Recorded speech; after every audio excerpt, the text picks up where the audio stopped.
सन 2015 में ये बात वाज़ेह होकर सामने आई थी कि मैसूर के एक निजी इदारा रिफाहुल मुस्लिमीन ने अवकाफ़ी जायदाद ईदगाह को गिरवी रखकर बैंक से तकरीबन 8 करोड़ रुपयों का लोन लिया था, कर्ज लिया था, जो 2020 तकरीबन 11 साल गुजर चुके हैं, एक पाई भी वापस नहीं लौटाई।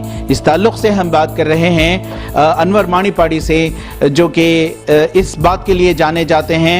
एक रिपोर्ट इन्होंने तैयार की थी 2012 में, जो कि अनवर माणीपाड़ी रिपोर्ट के नाम से मशहूर हुई, जिसमें रियासत भर के जो नाजायज़ कब्ज़ा जात अवकाफ़ी जायदाद हैं उनका पर्दाफाश किया था।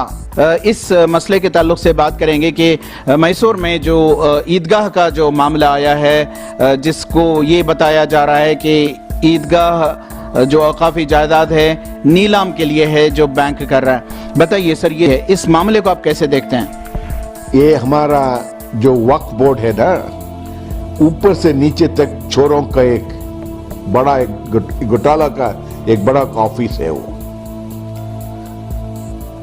इसमें जो बड़ा आदमी है, ये सबको मालूम था ये मैसूर में ऐसा घोटाला हो रहा है। उसमें हमारा तनवीर सेठ भी था। जो कुछ एक कमिटी लोग 8 करोड़ प्राइवेट जो लोन लिए केनरा बैंक से, तब लेने के टाइम पर हमारा तनवीर सेठ गवर्निंग काउंसिल मेंबर था। तब को उसको मालूम रहना चाहिए। तब उसमें एमएलए भी बन गए, बाद में मिनिस्टर बन गए। ये सब होने के टाइम पर उसको मालूम पड़ना था कि वो जो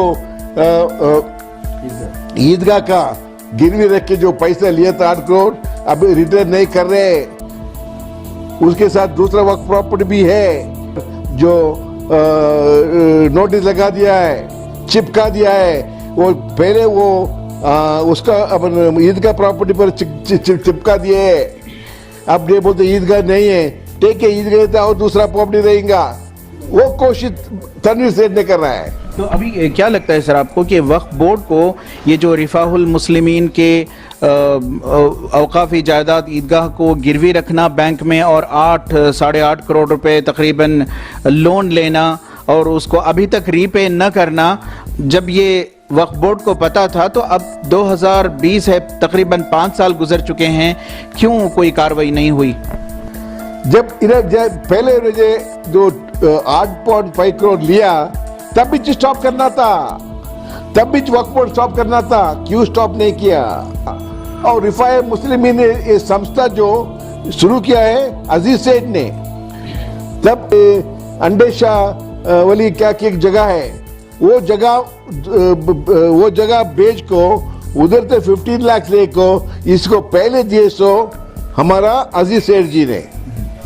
वो भी वो 15 लाख किधर गया, कैसे गया, उसका अकाउंट भी नहीं है। ये सब टिप ऑफ द आइसबर्ग। इसके नीचे और बड़ा घोटाला है। अब सच हो गया ना।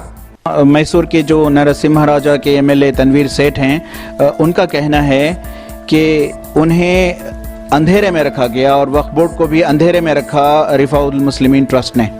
कैसा एमएलए जी, उन्हें कैसा मिनिस्टर जी, कैसा गवर्निंग काउंसिल के मेंबर जी, गवर्निंग काउंसिल के मेंबर रहने पर उन्हें सब लिया था ने पैसे। बाद में उन्हें उसका कॉन्शियस भी सब होने में उन्हें क्या करता था, घंटा हलाता था। माल में तो सब क्या सब होता है उसका कॉन्शियस में, किधर कौन सा वक्फ प्रॉपर्टी क्या क्या होता उसको मालूम रहना। पर उसको बड़ा लीडर भी है वक्फ बोर्ड का, अभी बड़ा लीडर है, अभी भी वो प्रेसिडेंट सब बनने जा रहा है।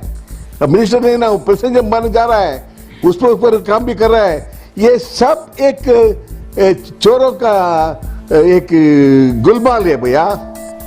तो आपको क्या लगता है सर, अभी ईदगाह की नीलामी का मामला बिल्कुल सर पर है, इस औकाफी जायदाद को कैसे बचाया जाए?